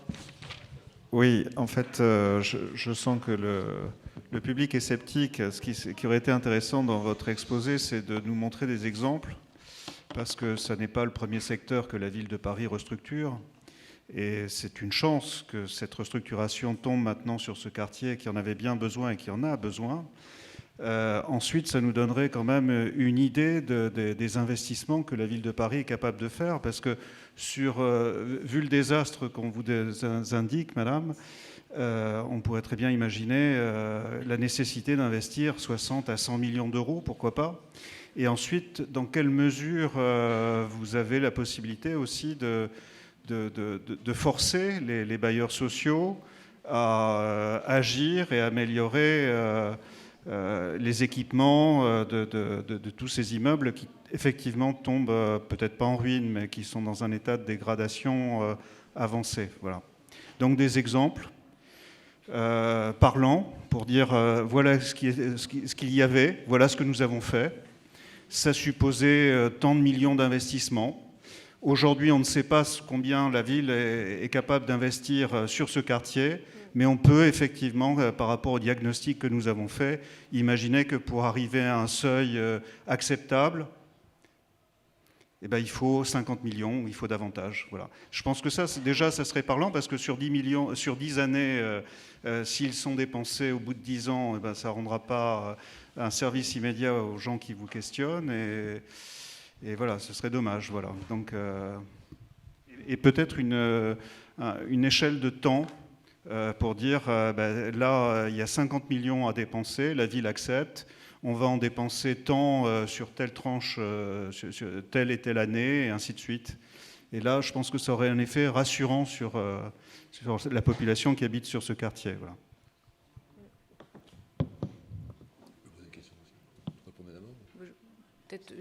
Oui, oui. Voilà, moi, ce qui m'a manqué dans cette présentation, c'est essentiellement la vision de la ville qu'on veut avoir, ou qu'on nous présente là, et notamment du quartier. Parce qu'en fait, je ne sais pas où est l'objectif. Qu'est-ce qu'on veut comme ville, qu'est-ce qu'on veut comme quartier? Est-ce qu'on veut un quartier où il y a plus de mixité sociale, moins de mixité sociale? Est-ce qu'on a un quartier qui soit plus avec des mobilités à faible coût énergétique, ou favoriser la voiture? Voilà, c'est ces questions-là qui sont le quotidien des habitants du quartier.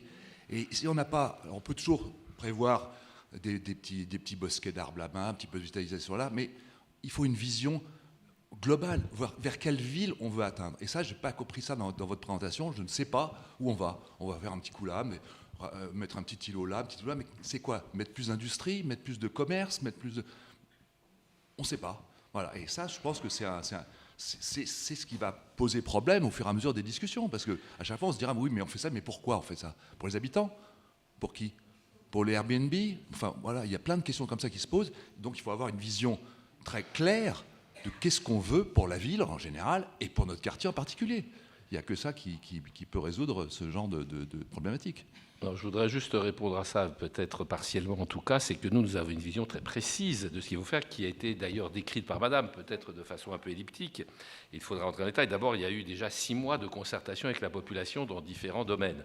Donc peut-être n'avait pas été consulté, mais il y a eu beaucoup de concertations. Nous avons beaucoup de remontées au niveau de la mairie de Paris, la mairie du 15e. Oui, il y a une vision, comme je dis, requalification urbaine, c'est un concept qui recoupe beaucoup de choses. C'est oui, plus de mixité. Il y a sans doute des projets qui vont permettre d'injecter dans ce secteur plus de familles de classe moyenne, et d'une. Deuxièmement, une redynamisation économique. C'est un peu considéré, c'est ce qui ressort d'ailleurs des documents, un peu comme une cité dortoir, ce secteur. Donc il s'agit de le dynamiser sur le plan économique en y injectant, on va essayer en tout cas, commerce, entreprise, start-up, etc. D'ailleurs, on ne l'a pas dit, mais dans le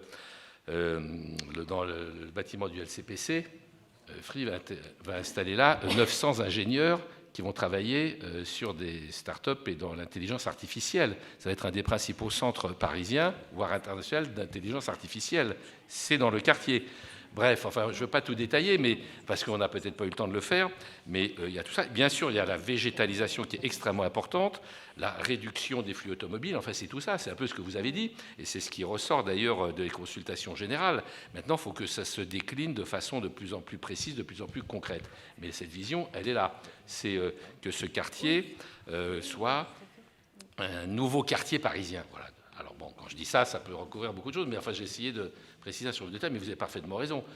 On a un axe de marche principale, et puis ensuite, il est émaillé d'un certain nombre de décisions plus concrètes, plus précises, et puis en fonction des concertations qui vont encore s'échelonner, des études de faisabilité, etc. Et on n'a pas parlé de la sécurité, mais ça aussi, c'est un gros sujet quand même sur le secteur. Et de la réhabilitation, bien sûr, de la quasi-totalité des immeubles entre, comme je disais, la porte de Vanves et puis la parc d'exposition. Peut-être quelques éléments. Donc, j'ai bien noté votre remarque sur la piste cyclable. Donc effectivement, on portera ça à la connaissance des équipes pour l'intégrer dans la réflexion sur le plan de circulation. Ensuite, sur votre idée, effectivement, de montrer des exemples de réhabilitation, effectivement, ça peut donner à voir ce qu'on peut faire sur un quartier de cette dimension avec des problématiques similaires. Donc effectivement, c'est quelque chose qu'on pourra éventuellement préparer. Il faut voir dans quel cadre. Voilà, mais effectivement, c'est une bonne idée. De là après à se dire que ça peut être réplicable en termes d'investissement, bon, je pense que chaque cas est particulier et en fonction de ce qui sera décidé, mais je comprends effectivement, et c'est une bonne idée de donner à voir avant, après, et ce que ça pourrait, les leviers en tout cas sur lesquels on peut intervenir. Alors, sur la vision de la ville, alors bon, peut-être qu'effectivement c'est passé d'une manière un peu elliptique, mais c'est dans les objectifs d'études donc, qui ont été présentés en tout début de présentation, enfin, oui, de projection. Il y a à la fois donc, une réflexion à avoir sur les espaces publics, où effectivement dans le quartier il y a la voiture qui est très présente, le stationnement, donc se dire est-ce que voilà, comment on peut réfléchir à ce partage de l'espace public. Alors évidemment pas dans une vision où tout le monde est à vélo, mais en tout cas dans la vision de la ville il y a cet axe, réfléchir au devenir des espaces publics. Ça ne veut pas dire qu'on va aller dans un sens ou dans un autre, mais en tout cas ça c'est un des axes. La mixité sociale et fonctionnelle, c'est un axe effectivement aussi qui était dans les objectifs. Aujourd'hui, on est sur un parc de logement qui est essentiellement social, donc effectivement, comment on peut réfléchir à diversifier cette offre-là. Et puis, c'est toute la réflexion sur la programmation économique, donc tout ce qui est le lot 1 de l'étude. Comment on peut implanter davantage d'activités, notamment de commerce du quotidien, de services. Donc ça, c'est un axe qu'on défend et que j'ai présenté tout à l'heure. Et il y a après, effectivement, comment on adapte le quartier au changement climatique. Qu'est-ce qu'on peut proposer en termes de végétalisation, d'ombrières et voilà.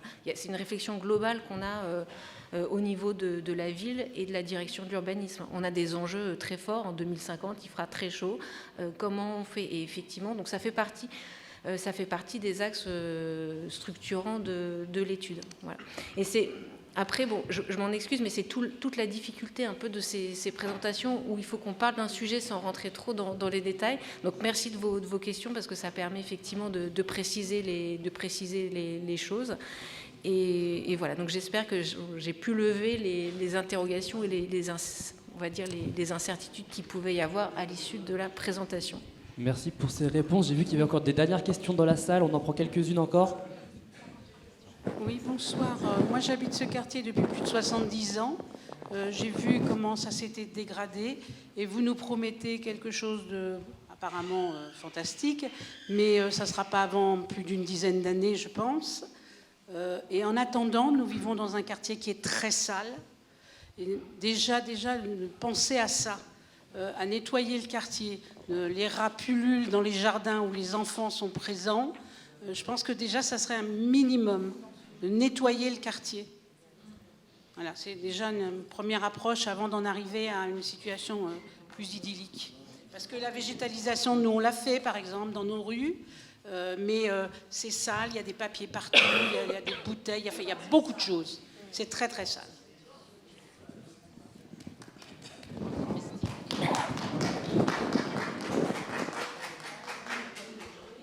Bonsoir. Noël Ablé, conseillère de quartier rentrante. Bon, excusez-moi de mon retard parce que moi je suis une maman célibataire, donc il fallait que... On n'entend pas. Vous m'entendez pas? Oui, donc je me présente, Noël Ablé, conseillère de quartier rentrante. Je suis désolée du retard parce que je suis maman célibataire, donc le temps de garder de mon fils, voilà. Moi j'avais une question qui n'a rien à voir. J'ai participé aux préparations, mais moi j'ai une question par rapport aux JO, parce que là vous avez un projet sur plusieurs années, mais là pour les JO, apparemment on aura peut-être un QR code et on ne pourra pas circuler. Je ne sais pas si vous avez des éléments par rapport à ça. Et voilà, nous on habite à Paris, on travaille à Paris, et moi j'aimerais savoir comment ça va se passer à court terme. Voilà. Alors ça n'a effectivement rien à voir. Mais c'est une question importante néanmoins parce qu'on voudrait tous savoir comment on va vivre entre juin et septembre 2024, n'est-ce pas? Il y a effectivement deux secteurs qui vont être très impactés dans le 15e, voire 3 d'ailleurs, D'une part, le secteur qui jouxte le Champ de Mars. Bon, ce n'est pas par ici, mais il y aura énormément d'impact puisqu'il y a plusieurs épreuves olympiques sur le Champ de Mars et à la Tour Eiffel. Deuxièmement, tout le secteur qui est le long de la Seine, notamment en fonction du jour de l'inauguration du 26 juillet. Et puis, troisièmement, une partie du boulevard qui longe le parc des expositions jusqu'à la Seine. Parce qu'il y aura là 9 épreuves olympiques et paralympiques, dont d'ailleurs une partie du marathon et puis de courses cyclistes sur route, quoi. Donc nous avons eu notre première réunion, nous les maires, avec le préfet de police et la maire de Paris, c'était la semaine dernière, ou une dizaine de jours. Il y a évidemment des préparatifs qui vont amener à ce qu'un certain nombre de secteurs, enfin, pas ici, je vous rassure tout de suite, mais vont être totalement neutralisés à la circulation pendant plusieurs mois. Par exemple, la Concorde sera impraticable entre juin et septembre. C'est un exemple. Il y a donc un certain nombre de secteurs de ce type qui vont être totalement neutralisés. Ce qui va se passer, c'est que dans les secteurs où il y aura des épreuves, il y a d'abord le site des épreuves. Bon, pour ce qui vous concerne ici, c'est à l'intérieur du parc d'exposition, sauf épreuves sur route, etc. Mais c'est à l'intérieur du parc d'exposition, donc ça n'impacte pas l'extérieur.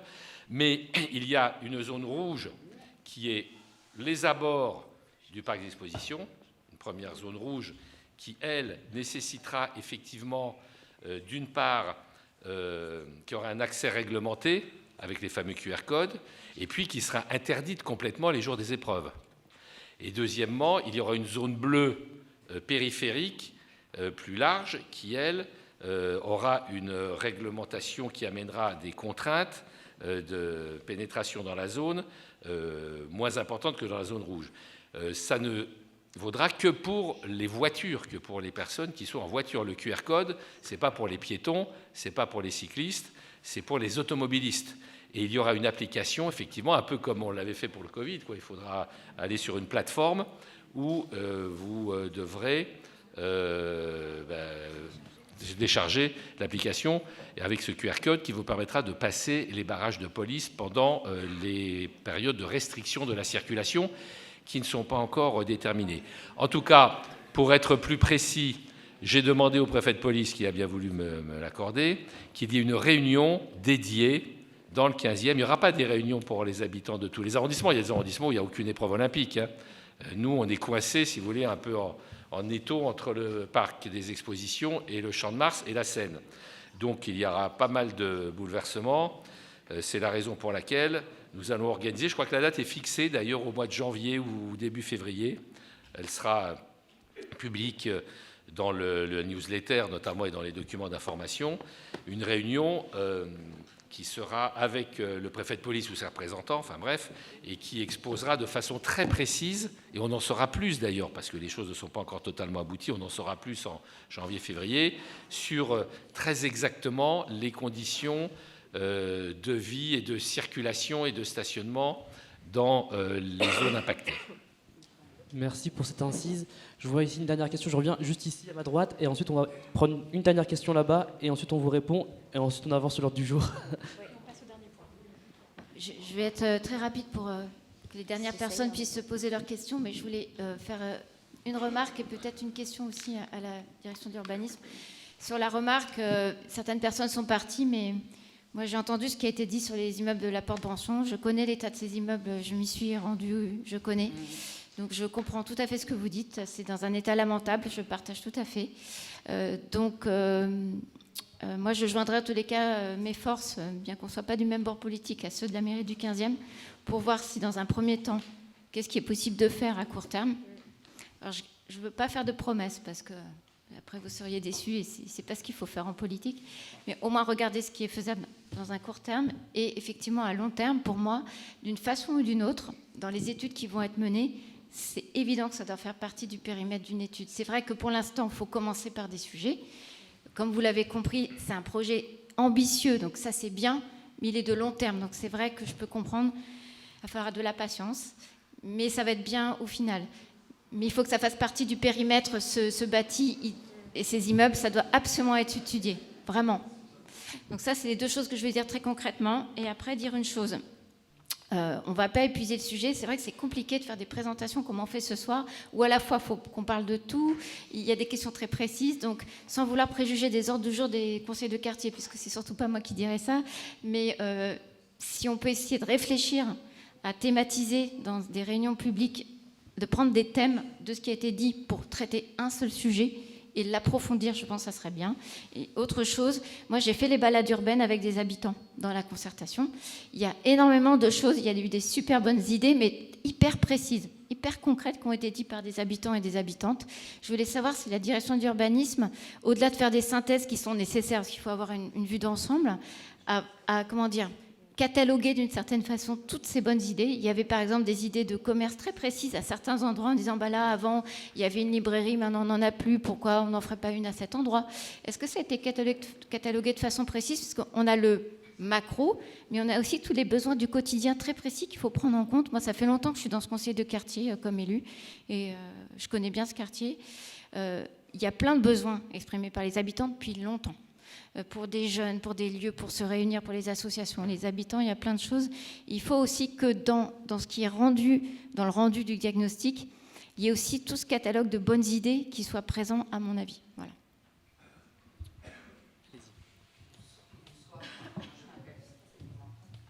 Je m'appelle Sophia, merci, là je monte. Moi, j'ai bien aimé ce que M.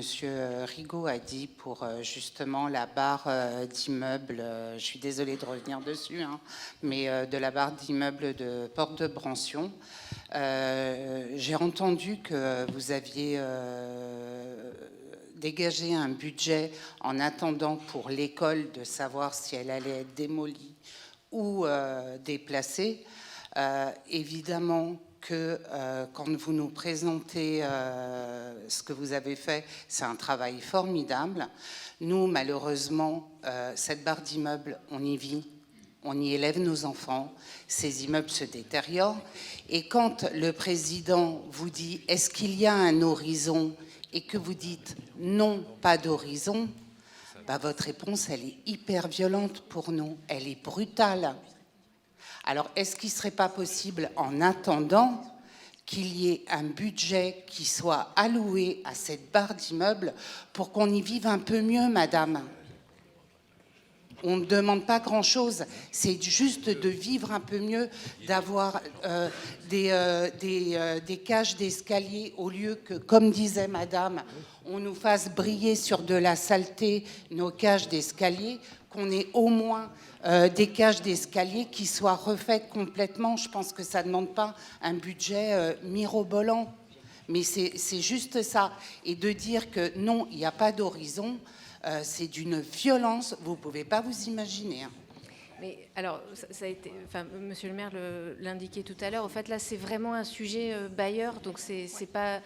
Je ne peux pas, en tant que direction d'urbanisme de la ville de Paris, vous donner un horizon sur ce patrimoine qui est un patrimoine Paris Habitat. Mais alors, si je peux vous donner une précision, madame, ce qu'on va faire. Je suis comme madame Roy, j'ai bien entendu, avec monsieur le maire, nous avons bien entendu ce soir la colère, la frustration des habitants du quartier par rapport à leur logement, les conditions de vie dans lesquelles ils sont. Lors des prochaines réunions, quand on parlera de ces sujets-là, j'inviterai systématiquement Paris Habitat et la RIVP à venir pour pouvoir répondre. Voilà, comme ça vous aurez un interlocuteur qui sera vraiment le bon. Et comme ça vous pourrez vraiment leur poser directement vos questions. Hein, ce sera plus efficace. Parce que c'est vrai que ces dames de la direction de l'urbanisme ne peuvent pas répondre puisqu'elles ne sont pas compétentes sur techniquement sur vos problèmes quotidiens, mais on fera ça, d'accord, hein, ils viendront vous répondre directement pour que vous ayez un espace de communication avec eux. Merci Louise Agathe. Je pense que ça sert aussi à ça, ce genre de réunion de conseil de quartier. Une dernière question, au fond, au troisième point, une dernière réponse de la DU et on s'arrêtera ici. Voilà, vraiment dernière intervention, je suis désolé, on est obligé de trancher. Je vous laisse, monsieur. Bonsoir, merci pour vos réponses. Tout d'abord, je voudrais appuyer le point de madame sur la saleté publique, surtout sur le boulevard Lefebvre, autant sur d'autres points que vous avez mentionnés comme les espaces verts ou les commerces en tout cas personnellement, je suis plutôt satisfait là-dessus. Et c'est effectivement sur voilà, les détritus, les crachats sur le boulevard Lefebvre. C'est très sensible quand on se déplace juste de 100 mètres plus loin, par exemple. Il n'y a pas tout ça, donc voilà, parce que peut y avoir des solutions là-dessus. J'espère que c'est un axe d'effort. Sinon, juste une toute petite question. Vous avez mentionné une étude sur la qualité de l'air. Est-ce que vous pouvez nous dire 2 mots sur cette étude ou nous dire où la trouver? Merci. Fabienne Kerner pour vous répondre donc. Oui. Alors, sur l'étude qualité de l'air, on ne l'a pas publiée, effectivement, pour le moment. Donc, c'est une question qui peut se poser. L'étude sur la qualité de l'air, en fait, donc elle a été, déjà d'un point de vue méthodologique, comment c'est fait, hein, donc c'est des capteurs qui sont posés sur l'espace public. Les principales conclusions, en fait, sont un peu celles qu'on peut trouver sur d'autres quartiers qui sont en limite du boulevard périphérique, avec des concentrations de polluants qui sont importantes, en fait, de part et d'autre du boulevard périphérique. C'est les principales conclusions, si vous voulez, qui, j'imagine, ne vous surprennent pas. Voilà. Mais effectivement, donc, elle n'est pas encore accessible. Merci beaucoup. Comment? On va arrêter, oui, mais on l'a bien noté. Merci pour ce riche point, ces riches quand même échanges. On passe du coup au 3e point de notre ordre du jour qui était la réalisation des projets du budget participatif dans le quartier Brassens. Il y a un nouveau PowerPoint qui devrait être installé, je ne sais pas si on l'a. Je laisse la parole. Et je laisse donc la parole à Mathieu Luineau. Bien, merci donc pour clore cette réunion. Donc un dernier petit point, on m'a demandé de faire un bref récapitulatif du budget participatif. Il y a déjà un certain nombre d'éléments qui ont été donnés par Monsieur le maire et notre collègue Isabelle Roy en début de réunion, mais pour vous donner quelques éléments de contexte supplémentaires. C'est vrai, ça a été dit, le budget participatif, pour nous en tant qu'arrondissement, c'est très important parce qu'avec 6,4 millions d'euros, ça représente un supplément de près de 50% de notre capacité d'investissement en propre, puisque évidemment le budget participatif, ça ne finance que des dépenses d'investissement. Donc de tout ce qui est rénovation de gymnases, d'écoles, végétalisation de l'espace public. Donc comme vous le voyez, c'est en tant que, encore une fois, capacité d'investissement, c'est très important, c'est considérable, d'où l'importance aussi de se mobiliser en tant que riverain, en tant que conseil de quartier pour déposer un maximum d'idées qui correspondent à ce que vous voulez voir aussi pour la transformation de votre quartier. Dans ce quartier-là, il y a un certain nombre de réalisations qui ont été permises par le budget participatif. Je vais vous en donner quelques-unes dans quelques secondes, mais pour bien vous préciser les choses, il y a en réalité 2 budgets participatifs différents. Quand on entre dans la période de vote, il y a le budget participatif parisien, donc la ville, dans ces cas-là, vous propose de vous exprimer sur des projets qui concernent tout Paris, donc plusieurs arrondissements de Paris qui sont regroupés dans une seule thématique particulière. En général, la ville de Paris en fait voter 2 par session. Et puis vous avez les budgets d'arrondissement, donc ça a été mentionné par le maire, donc un nombre de projets qui est, je dirais, non limité jusqu'à ce qu'on atteigne cette fameuse enveloppe donc des 6,4 millions d'euros, dont d'ailleurs 10%, à peu près, 620 000 euros, doivent concerner tout particulièrement un quartier populaire, quartier politique de la ville, et le maire a mentionné d'ailleurs que votre quartier allait en faire partie dans les prochains mois. Sachant que, donc, jusqu'à présent, on avait une phase de dépôt de projet qui se faisait autour du mois de janvier et février. Depuis l'année dernière, vous pouvez déposer des projets tout au long de l'année. Et en réalité, c'est le mois de février de chaque année qui arrête quelque part tous les projets qui ont été déposés dans l'année qui s'écoule. Et c'est les projets donc, qui ont été déposés entre février 2023 et février 2024 qui seront retenus et soumis donc, à toute la procédure qui existe pour je dirais, qualification des projets déposés, vérification qu'ils sont recevables par les services techniques de la ville au sein d'une commission dont le maire a parlé et que nous présidons avec le maire. Et pour cela, évidemment, ça a été dit notamment par Moadi de Créateo, vous avez la chance dans ce quartier de bénéficier de l'accompagnement donc, des équipes de Moadi qui ont été désignées par la ville de Paris pour vous aider à déposer des projets. Peut-être que tout à l'heure, Moadi pourra dire un mot pour expliquer où est-ce que vous vous situez, enfin, au 100 boulevard Lefebvre. On pourra en dire un mot peut-être dans un instant. Pour là aussi vous aider, vous expliquer comment est-ce qu'on dépose un projet, quel type de dossier il faut monter. Je vous rassure, c'est relativement léger, mais c'est toujours utile d'avoir cet accompagnement méthodologique, et notamment pour être sûr d'être en phase avec le calendrier. Juste pour vous donner une idée des quelques projets qui ont pu être réalisés dans ce quartier, pour que vous réalisiez aussi l'importance que ça peut avoir pour votre quotidien. C'est vrai que, par exemple, le parc Georges Brassens a bénéficié d'un très grand nombre de projets différents au cours des 5-6 dernières années. Il est vrai que certains projets font l'objet d'un échelonnage à travers le temps, c'est-à-dire que parfois certains projets sont financés par tranches au fur et à mesure des années pour permettre finalement les investissements de l'ampleur nécessaire à leur pleine réalisation. Brassens a notamment permis d'installer un certain nombre d'agrès sportifs, de rénover la mare qui se trouve à l'entrée, avec notamment maintenant, enfin mon collègue pourrait en parler aussi bien que moi, qui maintenant abrite notamment des canards. Bref, on a refait tout ça. Vous avez aussi, pour vous donner d'autres exemples, le gymnase Rigoulot, qui a fait l'objet ici aussi de plusieurs tranches, qui a permis d'améliorer les conditions d'exercice du sport par les riverains. Et puis je reviendrai dessus, un nouveau projet qui a été déposé en 2023, qui a été voté par les habitants. À Brassens, ça a aussi permis d'améliorer un petit peu les espaces d'accueil au niveau du théâtre Montfort.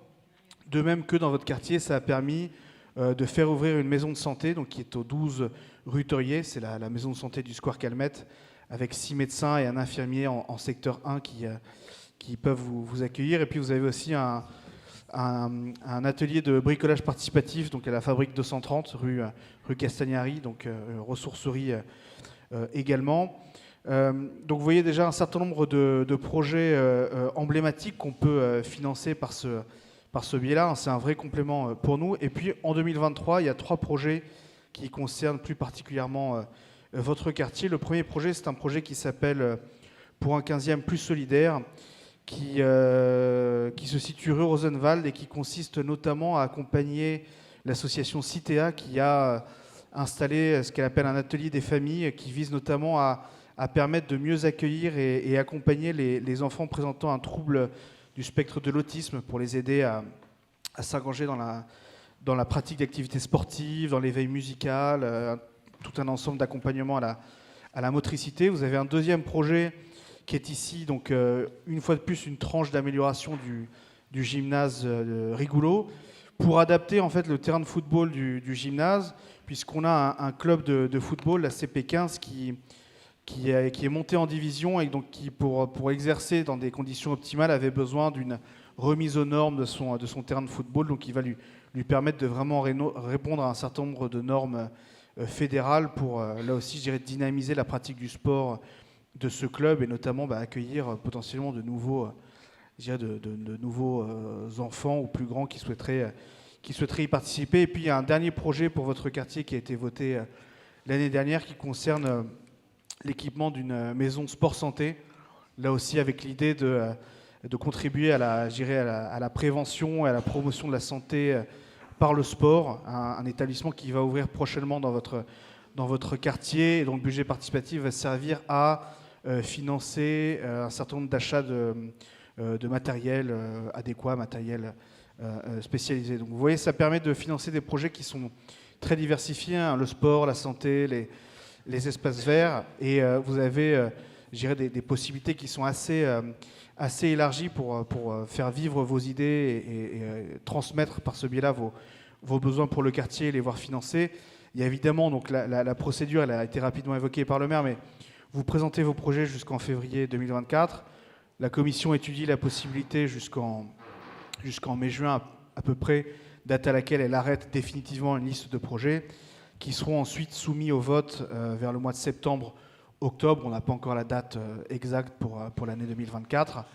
Et là, vous serez amené donc à vous exprimer par le biais de la méthode qu'on appelle le jugement majoritaire, c'est-à-dire que vous ne votez pas pour un certain nombre de projets, mais vous pouvez voter, je dirais, sur un éventail de préférence entre, vous voyez, vous soutenez fortement tel projet, vous le soutenez mais un peu moins, ou vous ne le soutenez pas, vous le rejetez, ou vous le rejetez fortement, ce qui permet une gradation dans la priorisation des différents projets, qui permet ensuite d'arrêter la liste des projets retenus dans la limite, encore une fois, des 6,4 millions d'euros. Voilà une présentation un petit peu rapide de comment est-ce que tout ça fonctionne. Je peux peut-être, en terminant, donner la parole à Créateo pour qu'ils expliquent comment est-ce qu'ils peuvent accompagner les riverains et les associations dans le dépôt de projet.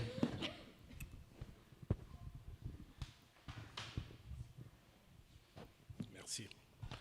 Donc pour le coup, on va accompagner dans la période du mois de janvier 2024 les personnes souhaitant déposer des projets dans le cadre du budget participatif de la ville de Paris. Et pour ce faire, on va mettre à disposition nos ressources informatiques, on fera des permanences et puis on va accompagner dans l'écriture des porteurs de projets qui peuvent être tout simplement là le conseil de quartier, les riverains, les habitants et les acteurs associatifs également.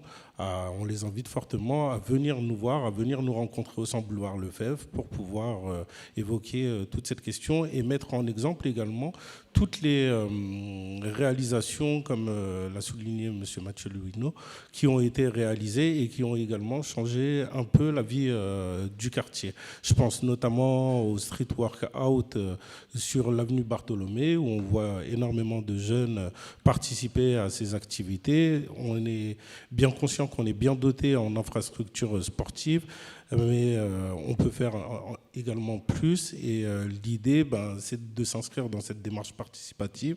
Et pour le coup, venez nous rencontrer et on va évoquer pas mal d'idées à soumettre.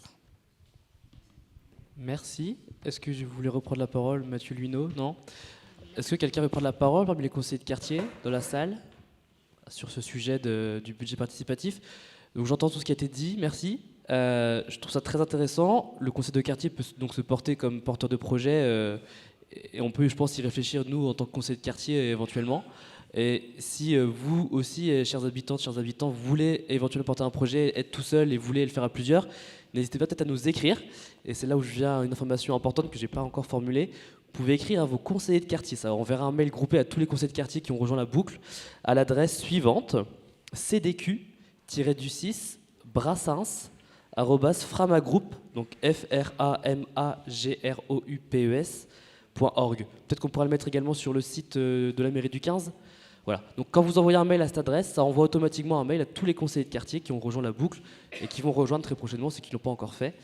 Comme ça, tout le monde a l'information et on pourra agir ensemble pour porter un projet au budget participatif peut-être. Oui, alors c'est cdq-6 brassens@framagroup, donc FRAMAGROUPES, Framagroup,